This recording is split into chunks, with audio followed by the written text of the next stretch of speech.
All right, good afternoon on this beautiful November day. We are on Rule 11 and Rays of Initiations. Got about 17 pages, so I'm going to get right into it. So Rule 11. I would like to speak at this point in our discussion of the 14 rules for initiates upon the theme of group initiation. These rules are those to which groups that are seeking in unison a group expansion of consciousness must learn to conform. It is for this reason that I have hitherto omitted to go into detail in relating these rules to the 7 centers, or specifically to the Great 7 Solar Initiations. Of these 7 initiations, only 5 concern average humanity. The remaining 2 initiations concern only those who are willing to meet certain unusual requirements and to produce that special effort which entitles them to the appellation, victors through the clear, pure will. Group initiation is no easy achievement, particularly as it is practically an untried experiment and constitutes essentially a pioneering effort. That such a development was inevitable if the evolutionary growth of humanity proved in any way satisfactory was early realized by the hierarchy. However, it has taken millennia of years to make it seem as a hypothetical effort in any way possible, and only tentative experiments have as yet been attempted. The first objective of these experiments, going on quietly in various places all over the world, is to see if a group of disciples can work together in such a manner that an inner fusion can be seen by the masters to be taking place. The results hitherto have not been encouraging. It has, for one thing, been difficult to find disciples who are approximately at the same point in evolution, whose rays are shining through adequately, and who can evidence some one quality or some controlling theme, if I may use such a phrase, which they share in unison and which should suffice to hold them together and prove strong enough to offset personality differences, preferences, and barriers. It has not been possible as yet to do this. Group after group has been tried and tested out by different masters in various parts of the world, and hitherto all such attempts have proved failures. When I use the word failure, I mean failure from the angle of the planned objective. From the angle of the individual growth of any particular disciple, there has not necessarily been failure. From the angle of the unwitting general public, the publication of Discipleship and the New Age will prove in years to come an epochal success. It might be of value to consider briefly what group initiation involves, and to do this factually and not sentimentally and aspirationally. One of the problems confronting the hierarchy in this connection is the elimination of sentiment, that curious emotional reaction and relationship which links all the members of a group together in the bonds of liking or disliking. Where there is liking, then too strong a personality relation is established as far as the good of the group is concerned. The group equilibrium is disturbed. Where there is disliking, the inner faculty of rebuff works constantly, and cleavages then occur. It is not true, my brothers, that your relation to each other is frequently subjected to the impact of approval or of disapproval. When that attitude exists, the first steps towards group fusion are absent. This is what we mean by sentiment. This emotional reaction must disappear as a preliminary stage. I speak not at this time anent impersonality. For some people, impersonality is simply an escape mechanism from responsibility. For others, it connotes suppression and entails such hard labor that the entire time of the disciple is given to the achievement of impersonality, thereby guaranteeing non-success. That at which you strenuously strive and which assumes undue place in your thinking, in due time becomes itself a prison and merits later destruction. Such is the occult law. Impersonality is possible only to the disciple who knows truly how to love, and to him who sees life and its phantasmagoria, including all associated persons, in the light of the spiritual triad.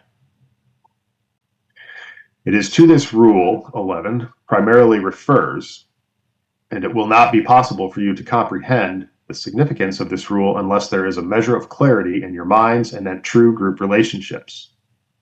Such relationships are not based upon personality or impersonality, or upon liking or disliking, or on criticism or non-criticism, but upon a real comprehension of divine indifference, spiritual detachment, and deep, persistent, unchanging love. To many earnest aspirants, the juxtaposition of these phrases will seem paradoxical, but an understanding of the occult paradoxes tends to liberation. In the comprehension of these basic attitudes lies the first lesson of the aspirant to participation in group initiation. The second point which the group thus striving has to grasp is the necessity for the utilization of the force of destruction. A group is brought together under karmic law, ashramic necessity, and soul direction. Immediately there is presented to the watching masters an opportunity for the very definite training of some willing aspirants, but also an equally definite point of tension indicating real difficulty. There is little in reality to link these people except inclination, a joint aspiration, and a good seen and held, and a goal seen and held in unison. The outstanding characteristics of such a group is spiritual selfishness. This statement may surprise you until a close scrutiny of your own heart is undergone, and then I venture to predict that you will discover that it is not divine love of humanity that has enabled you to find your way into the outer group of some ashram, but desire for development, for achievement, and for liberation. The first step, therefore, is to recognize this, and hence the injunction so oft misunderstood. Kill out desire. This has to be the first destructive activity of the disciple.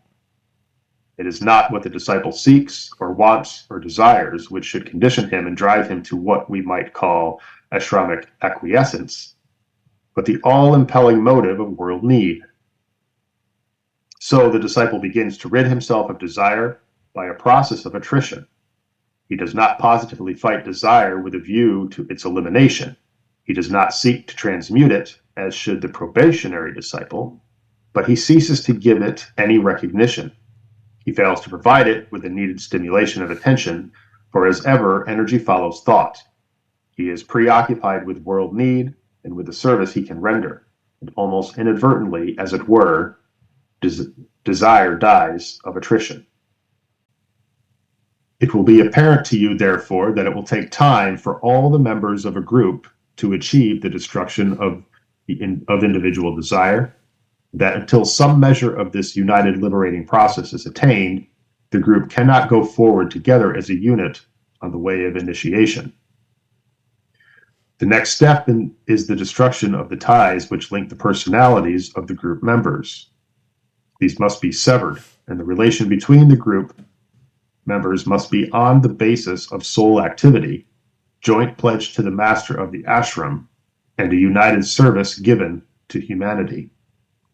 There comes a point of freedom in the group relation which will demonstrate in some definitely planned and united activity carried forward in the outer world, but enriching the life of the ashram. Until this stage is reached, the activity of the group corresponds to that of the probationary disciple, and not to that of the pledged disciple. The spontaneously emerging group work, engendered by the group consciousness and fusing the entire group of disciples at a point of tension and service, is the first indication that the group is ready for further teaching, for an intensification of its group potency, and for a closer relation to the master. This has all been brought about by the group itself, independently of any injunction of the master, and as a result of the united soul life of the group effectively making its presence felt. These two spiritually destructive processes, the destruction of desire and the severing of all personality ties, are the first two and essential results of true group work. The third quality which must be utterly rooted out and destroyed is that of all reaction towards recognition, whether that recognition is accorded by the world of men, by other disciples, or by the master. The ability to work without any token of recognition, to see others' claims the reward of action taken, and even to be unaware that the results of the good initiated by the individual disciple or his group are claimed by others are the hallmarks of the hierarchical worker. The masters get no recognition for the work done by their disciples, though they initiated the original impulse and have given both guidance and direction. The disciple carries out the plan. He shoulders the responsibility. He pays the price, either good or bad, for the karmic results of instituted activity, and he is the one who gains the recognition of the crowd. But until the disciple seeks no recognition, till he fails to think in terms of results and is unaware of the reaction of the world to his work as an individual disciple, he has yet far to go in order to gain the higher initiations. The entire problem becomes increasingly difficult when an entire astronomic group is concerned, for the recognition of the group service seems little to ask from the world which is served. Nevertheless, such a demand and such an expectation delay the complete absorption of the group into the inner ashram. These are not, however, impossible objectives, or I would not waste your time or mine in their delineation. The group can measure up to the occult necessity if unitedly they recognize the scope of the endeavor and unitedly strive for complete absorption and service, an absorption so deep that it excludes all other recognitions, particularly those of a personal nature.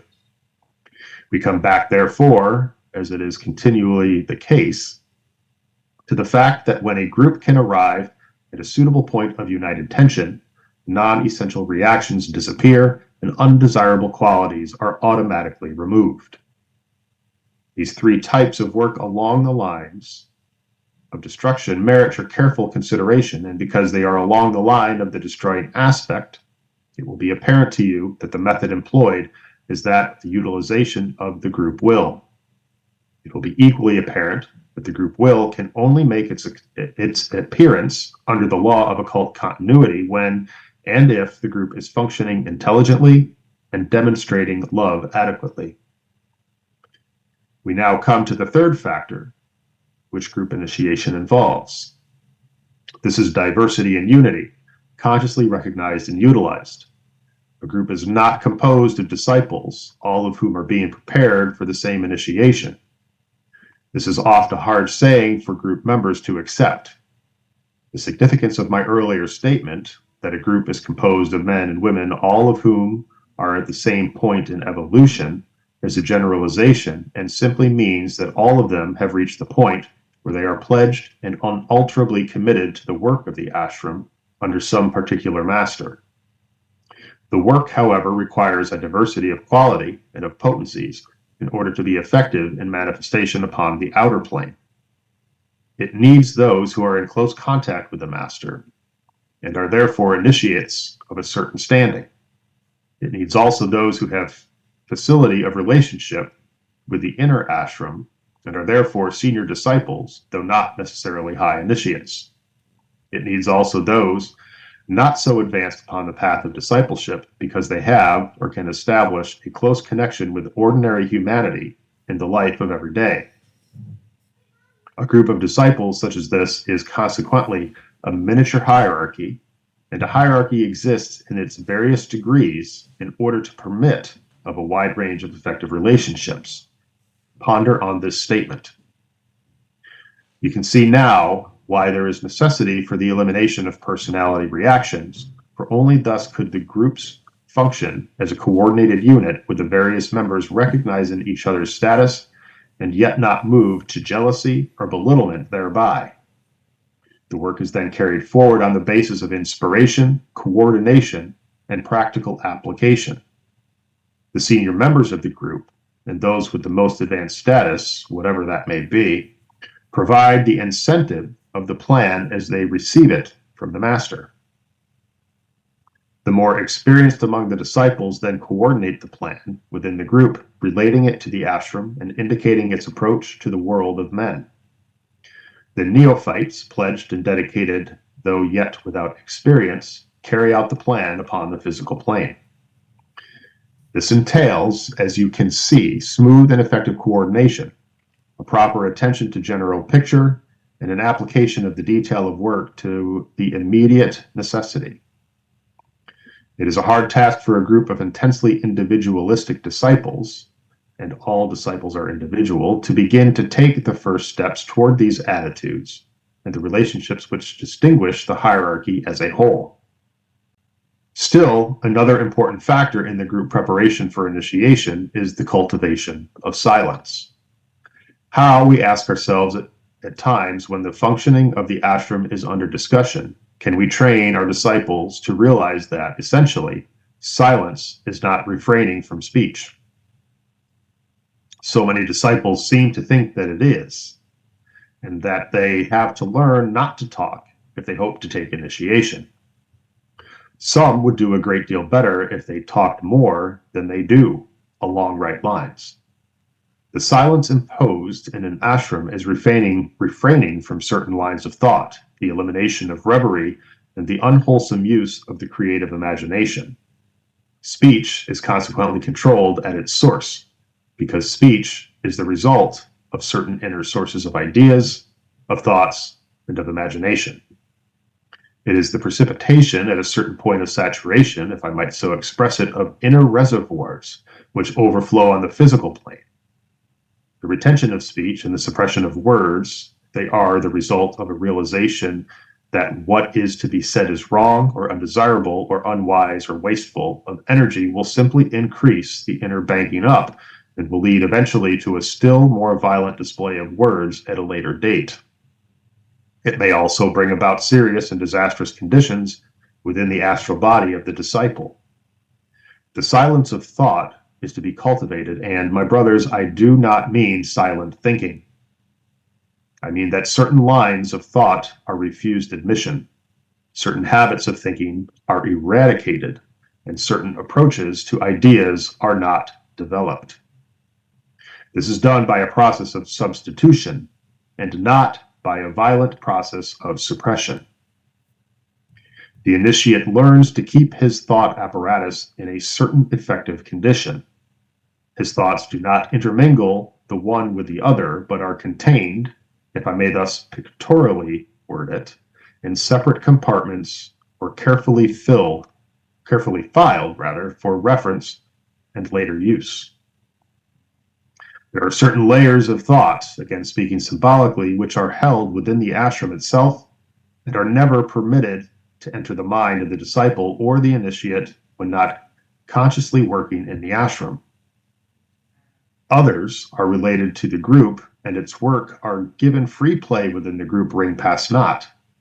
Still, others are of a more mundane nature and govern the daily life and relationships of the disciple with personalities and with the affairs of civilized living and physical plane events.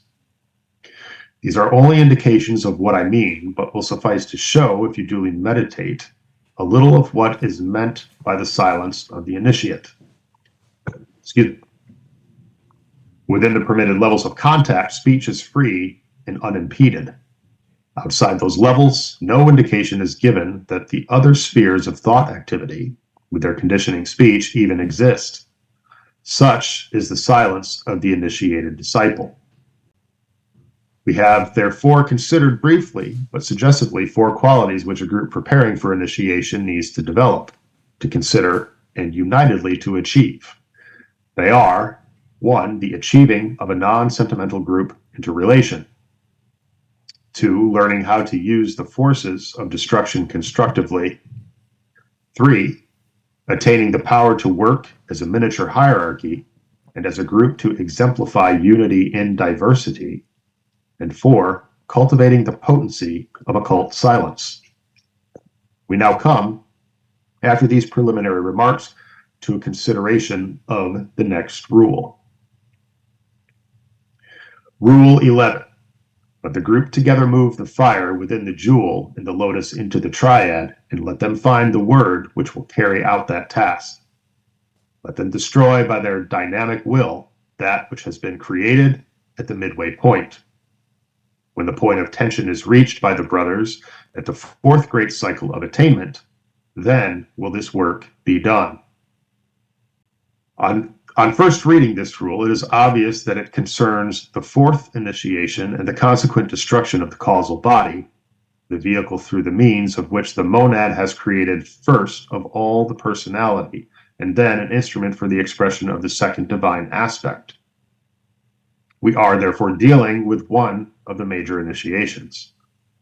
I would here call to your recollection the fact that from the angle of the hierarchy, this initiation is the second major initiation and not the fourth, as it is regarded from the human angle.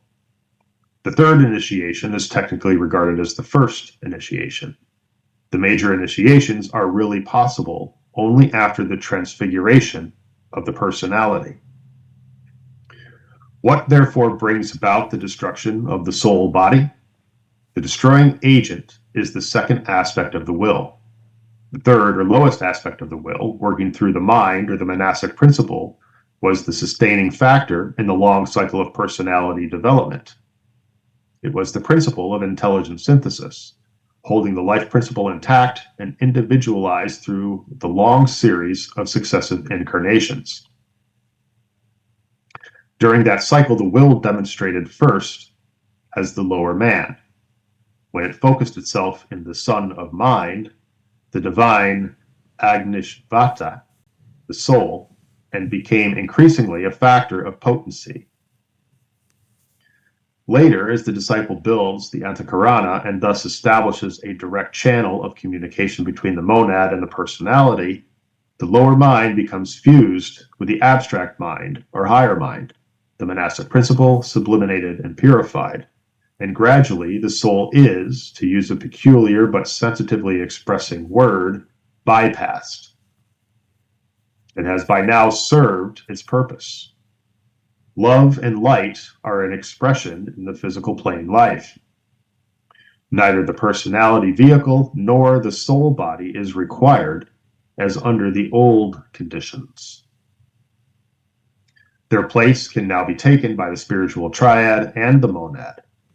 The essential life of both the lower aspects, creative in nature and expressive of loving intent as to purpose, can now be withdrawn. Triplicity from the angle of the three periodical vehicles, monad, soul, and personality, is resolved into duality, and the monad, reflected in the triad, can now work upon the lower planes through the medium of a definitely created personality or point of tension in the three worlds. It is to this that the rule applies when studied in terms of the individual initiate.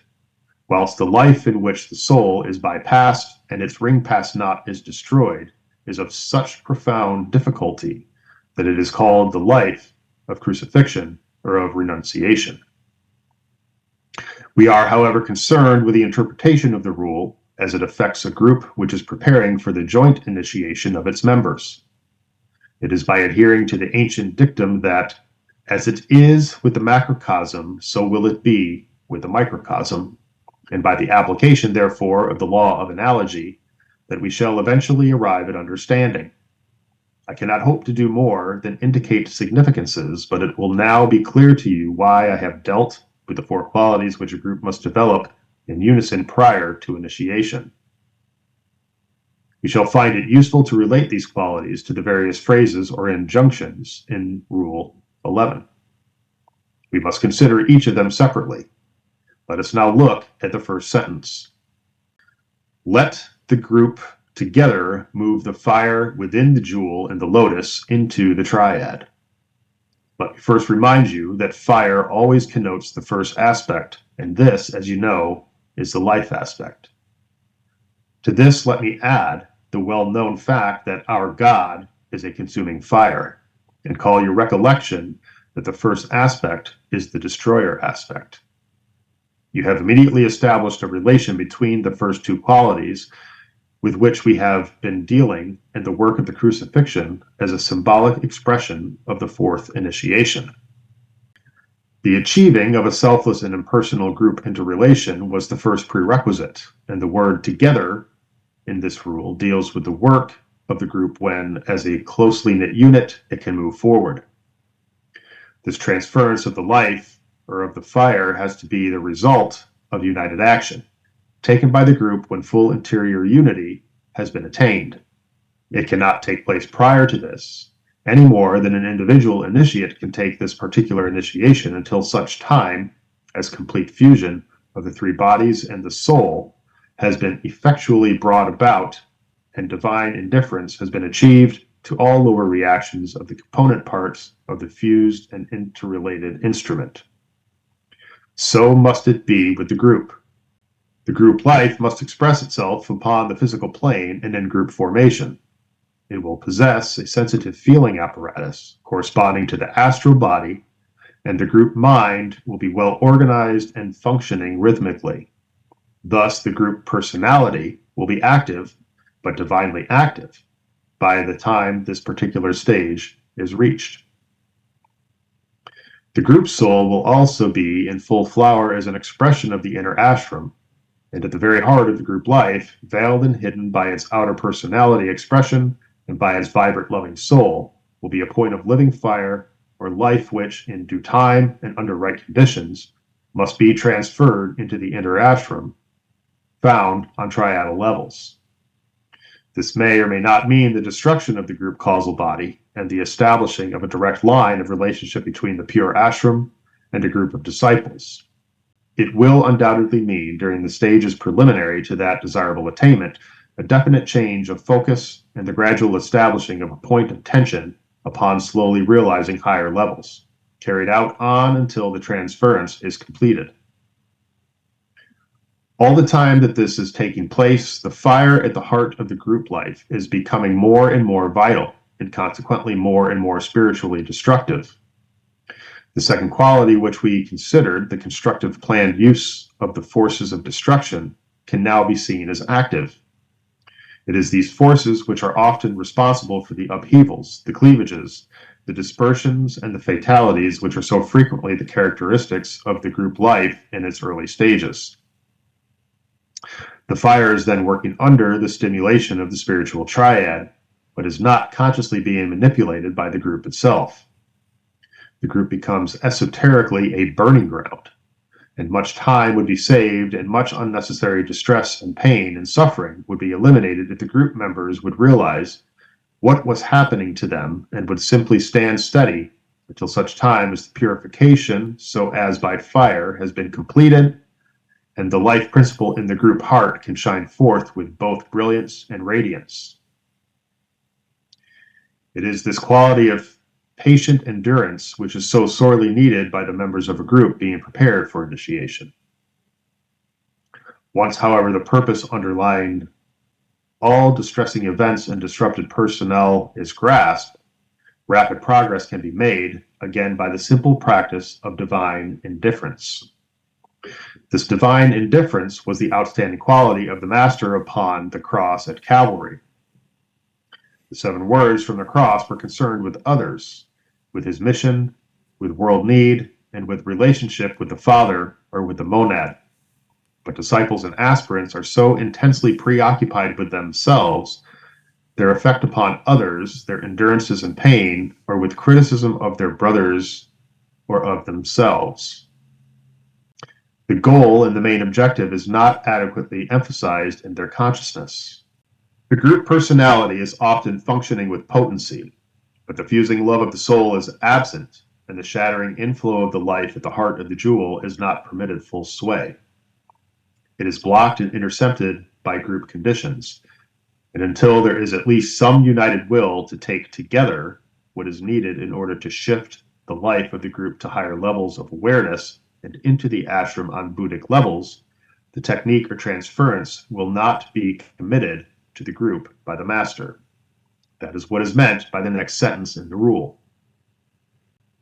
Second sentence, let them find the word which will carry out that task. What is this technique of transference? It falls into 3 stages, each one of which has to be arrived at by the group in unison.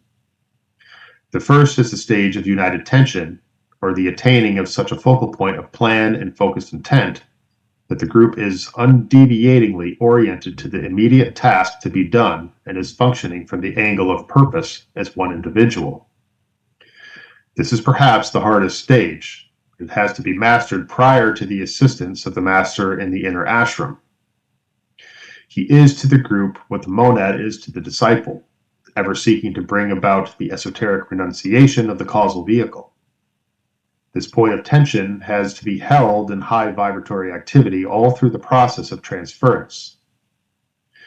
I would remind you that the outstanding characteristic of Jesus of Nazareth throughout the period prior to the crucifixion was one of complete silence. Here is where the efficacy of the fourth quality mentioned by me appears. The group at this stage is so preoccupied with the task ahead and so conscious of the need for preserving a united and uniform tension that the silence of the secret place settles on it and the work can then proceed apace. When this point has been attained, then the third quality manifests with power to work as a miniature hierarchy, and this becomes increasingly noticeable. Now comes the result of all these preliminary stages, and it comes spontaneously and automatically. I want to emphasize that the group does not wait in expectancy for a word to be given to it. It does not search and strive to discover a word. It does not take some word, as may be suggested, by a helpful disciple and then proceed to empower it. The word is the result of the point of tension. It emerges from the silence, and its first expression is simply the slowly rising tempo of the group sound or note. As you know, every individual and every group of individuals have their own peculiar note or sound, which is the creative agent of the focused group life. At this point, we again touch the fringe of the coming science of invocation. This group sound, rising as the tension increases and stabilizes, is invocatory in effect and draws forth response eventually from the inner ashram, owing to its relation to the outer group. When the response of the master is registered in the group consciousness and his potency is added to the potency of the group, the sound emitted by the group changes in quality, is amplified and diversified, is enriched, and then precipitated outside the ring pass knot of the group life. This precipitation takes the form of a word. This word, being the result of group activity, focus, and tension, plus the aid of the master, brings about three results. The first of which, it produces fusion between the outer group and the inner ashram. The second, it enables the group life to be transferred along the group antakarana and focuses it once and for all in the master's ashram. And third, the result of this transference is twofold. A, the outer group dies, occultly speaking, and B, the soul of the group, being now merged with the life aspect on levels higher than those on which the causal body exists, is no longer of major importance. The great renunciation takes place, and the causal body, having served its purpose, dies and is destroyed. So died, according to theological injunction, the Christ upon the cross.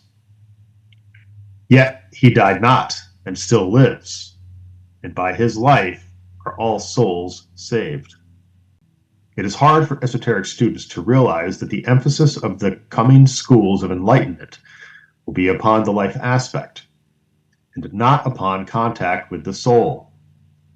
The goal will be transference and not union. Aspirants and disciples today are largely the result of the old order of teaching and are the flower of the process to which humanity has been subjected. This is a vital transition period. Disciples and aspirants in the world at this time are, figuratively speaking, at the same stage as the group which we are considering. The stage of the transference of the life from the outer form into the inner being. Hence the difficulty with which you are all faced and the arduous task it is to comprehend realistically that which I am attempting to convey. The problem of soul contact is something which you can and do grasp, at least theoretically. The problem of life transference from the highest point of present attainment into some vague and mystical spiritual focus is not so easy to understand. Forget not, I am not looking for understanding, for I write for those who will come after you, and for those who will be the reincarnated aspects of your present selves. You will note, therefore, how the four qualities dealt with, going back to page 215, have enabled the group to achieve the sounding of the word. The word now emitted by them as a group under the inspiration of the master, and I use the word inspiration advisedly, has gone forth. It has passed beyond the sphere of the immediate group influence. It has made its initial impact upon the soul of the group and has vitalized to a new potency the life aspect, the jewel in the lotus of the soul. Now comes the possibility of fulfilling the third great injunction contained in this rule, and that is, let them destroy by their dynamic will that which has been created at the midway point. In the fulfillment of the requirement here enjoined, the group enters upon its major test in this work of transference. The group members have unitedly preserved the point of tension. Unitedly, they have created the antakarana. Unitedly, they have invoked by the group sound the attention of the master and of the master's ashram. Unitedly, that sound has taken the form of a word, and that word has made an impact upon the life aspect of the group within the form of the group's soul. It has energized it so that the destruction of the causal body is now in order. The tendency of the group would then be to relax, and this quite normally. The irretrievable word has gone forth, and all is well and safely accomplished. But it is not so in verity. By the power of their united love, the group has mastered personal difficulties and has developed together the four qualities. It has also found the word which can affect the soul, for the word is ever related to the second aspect, and because of that, it can reach and energize the soul, the second aspect per se.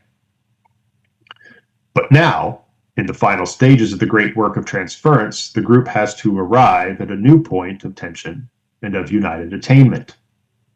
It has to use the dynamic will, the energy of the first aspect, and so bring about the final destruction of the causal body. The life within the causal body has been stimulated and vitalized and is now seeking to break out of its confining form. The vehicle of the soul is being subjected to pressure from within, but then, both in the case of the individual initiate and of the initiated group, the final blow has to be struck, also from without, by an act of the united will. This corresponds to the great cry of the Christ upon the cross when he exclaimed, "It is finished." With these words, we are told the veil of the temple was rent from the top to the bottom, and the life of the Christ descended to the Father. Ponder upon the significances of these phrases. That which has been created at the midway point is no longer needed. No mediating principle or intermediary between man and the Father is any longer required. The monad and the personality are in complete at-one-ment and have achieved perfected relationship. Triplicity has given place to duality, and the way of the higher evolution stands open before the initiate. It will be obvious that this phase of group attainment can as yet only be a hope. It lies far ahead of the present-day groups, just as the fourth initiation lies far ahead of the average aspirant or disciple. But groups must have their goals and must strive towards the vision, just as the individual must. I am laying the foundation for the phase of group living and united striving which will be so distinctive an aspect of the coming era. There are three further points which I seek to make. First, the attainment of the ability to use the group will dynamic can be more easily understood if it is realized that it means the extension of the point of tension into realms which involve the superconsciousness of the disciple. Also, that the release of the life aspect from the confines of the causal body produces a new cycle of invocation and invocative activity. This brings about an inflow of the destroyer aspect of the divine will, and consequently the complete destruction of the causal body. Secondly, it is not to be inferred that all in the group must be disciples who are in process of taking the fourth initiation. A group can be composed of disciples and initiates of all degrees. So there must be among the group personnel at least one disciple who has taken the initiation of crucifixion. This necessity is symbolized for us in the close relation which existed between Jesus, as he took his initiation, and the Christ, who had taken it in an earlier state of life. The more diversified the group, the richer its life and possibilities. Forget this not. One hint I can give you upon this difficult subject. When the results of the first point of tension prior to the emergence of the Word have been reached, initiates of the fourth degree within the ashram lend their aid and do much to make possible the attainment of the goal by the group. Thirdly, I would have you note that I have given you much in a brief form and have added much of new information anent the fourth initiation. What I have said is applicable both to the individual aspirant and to a group seeking initiation. Read what I have said with attention, but remember that it is not yet possible for you to differentiate between what is symbolic and what may be factual. The secrets of initiation are thus guarded with care. One simple rule towards comprehension and attainment ever holds good. The great renunciation becomes possible only when the practice of the little renunciations governs the life of a disciple and a group. The renouncing of ambition, of all personality ties, and the renunciation of all that hinders progress as it is revealed to the eye of the soul, lays a sound foundation for the final great transference, based upon the renunciation of that which for eons has connoted beauty, truth, and goodness, and which has seemed the ultimate goal of all aspirational effort. The endeavor to see that which lies ahead and beyond the apparent finality of soul fusion faces disciples, among them some of you, at this time, and that all of you may penetrate beyond the veil of the soul and eventually see that veil rent from the top to the bottom, and thus be enabled to say with those of like degree, "It is finished," is my earnest hope.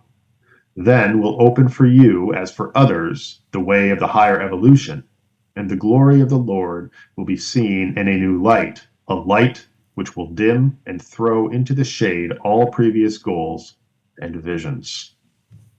That, my friends, ends Rule 11.